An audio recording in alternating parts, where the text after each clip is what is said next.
इस क्वेश्चन में दो लेंसेज दिए हैं। एक की फोकल लेंथ 20 सेंटीमीटर है तो दूसरे की फोकल लेंथ निकालनी है।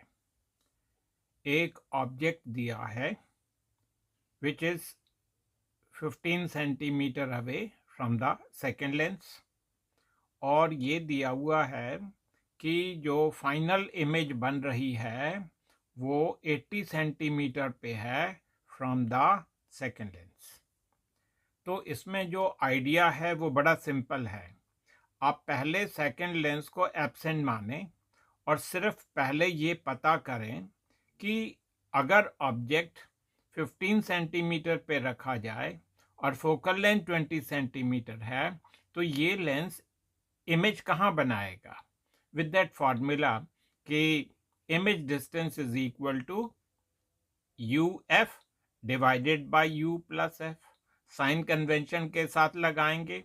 u तो -15 है, फोकल लेंथ +20 है, तो -15 +20, v1 की वैल्यू आ गई -60 सेंटीमीटर। इसका मतलब ये हुआ कि जो फर्स्ट लेंस है उसने इमेज बनाई to the left of the lens at a distance of 60 centimetre.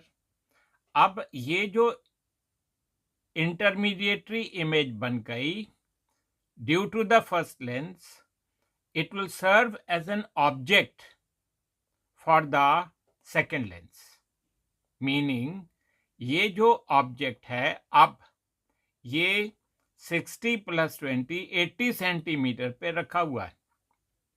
And the question says कि जो सेकेंड लेंस है वो फाइनल इमेज बना रहा है एट 80 सेंटीमीटर।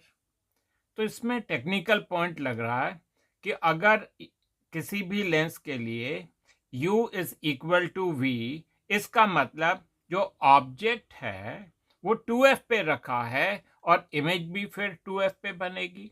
इसलिए 80 will be equal to 2 times of f2 and f2 will be 40 centimetre. Thank you.